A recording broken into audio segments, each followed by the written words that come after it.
Nous allons donc chercher un attribut du sujet qui sera au nominatif masculin singulier.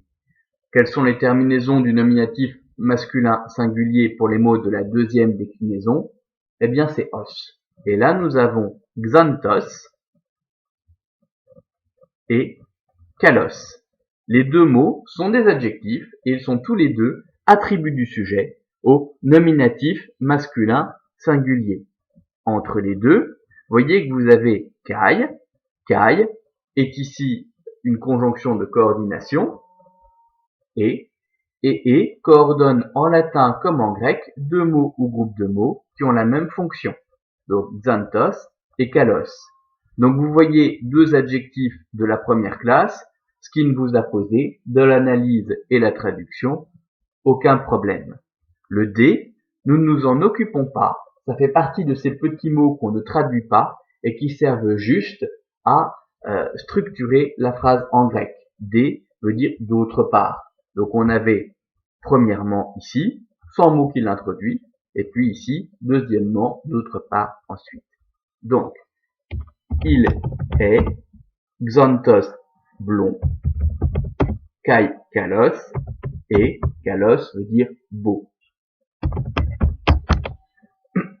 Kalos, on le retrouve dans certains mots français. La calligraphie. Calligraphie, l'art de bien écrire. Graphein, écrire. Kalos, bien.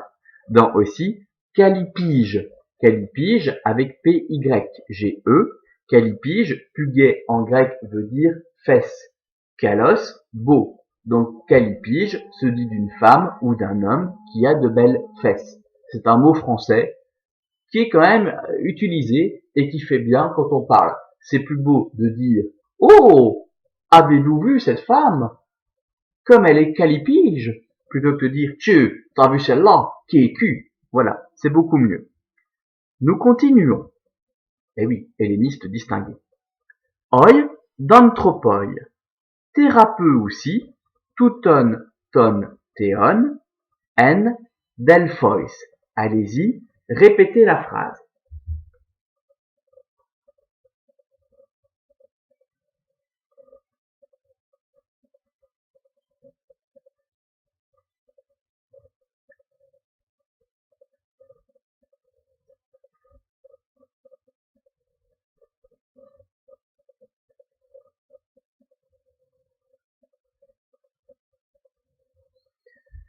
Merci. Donc nous cherchons le verbe de la phrase. On réfléchit à nos terminaisons. On commence par la voix active.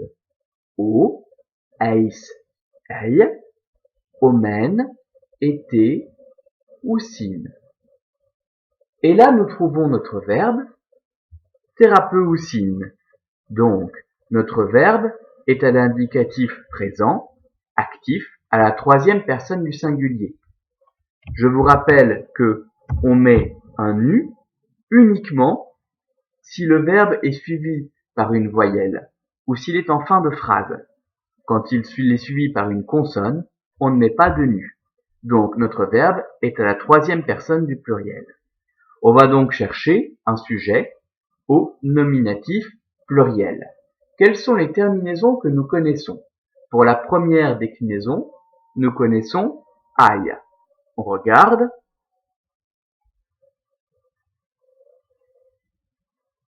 On ne voit pas de mot en aïe. Pour la deuxième déclinaison, nous connaissons oi. On regarde, et là nous voyons oi d'anthropoi. Voilà donc, comme nous l'indique sa terminaison, notre sujet au nominatif masculin pluriel. Le petit d qui est ici n'a pas d'importance. Ce petit d, c'est le même que celui-ci, mais abrégé. Pourquoi? Parce que le mot qui suit commence par une voyelle. Donc, on met de pareilles élisions en grec, on les mettait aussi en latin. Mais quand les textes ont été recopiés au Moyen-Âge, on a reconstruit les mots en supprimant ces élisions. C'est ce qui explique qu'on n'ait plus d'élisions en latin. Donc, ce petit d veut dire d'autre part, on continue à structurer le texte, nous ne le traduirons pas. Le oi, comme le ton que nous avions ici, sont simplement les articles du mot. Donc, les hommes, Les hommes, thérapeutes aussi. C'est ce qui a donné thérapie, thérapeute en français. Et tous les dérivés qui vont avec. Donc, thalassothérapie, etc. Bien. Une fois que nous avons trouvé notre verbe et notre sujet, nous cherchons le CD. Quelles sont les terminaisons de l'accusatif que nous connaissons? Pour la première déclinaison, nous connaissons n ou an et au pluriel as. Et pour la deuxième déclinaison, nous connaissons on et au pluriel ous. Nous voyons donc ici deux mots qui pourraient fort bien être cédés. Touton, ton, théon. Ils sont en effet tous les trois à l'accusatif masculin singulier et ils sont tous les trois cédés. Ton est l'article de théon. Touton, alors touton, si vous regardez bien, vous voyez la terminaison ton est devant tout. Alors ce mot est un adjectif pronom démonstratif. C'est l'équivalent du il est, illa, illud en latin. C'est l'adjectif démonstratif le plus utilisé en grec. Vous l'avez dans quasiment toutes les phrases. C'est pourquoi, dans cette séquence de cours, nous étudierons sa déclinaison. Donc, ça veut dire celui-ci, celle-ci. Donc, les hommes honorent ce Dieu, ou ça, N. N est équivalent au in latin ou au in anglais et veut dire dans, en, sur. C'est une préposition qui exige la présence de l'ablatif en latin. L'ablatif n'existant pas en grec, il est remplacé par le datif. Ce qui veut dire que Delphoi est au datif masculin pluriel. Datif masculin pluriel. Et la préposition exige la présence du datif. Donc vous voyez, ça n'a posé aucun problème. Alors Delphoi, le mot n'existe qu'au pluriel et désigne la ville de Delphes. Donc nous le traduirons par un singulier.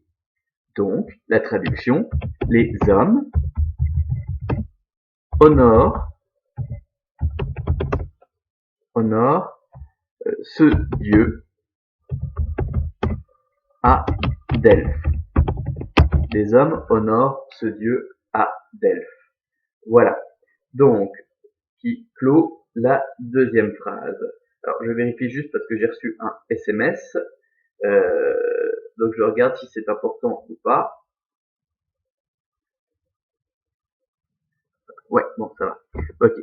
Bien, je surveille le temps. Où on va clôturer là et on fera la phrase 3 dans la séquence suivante.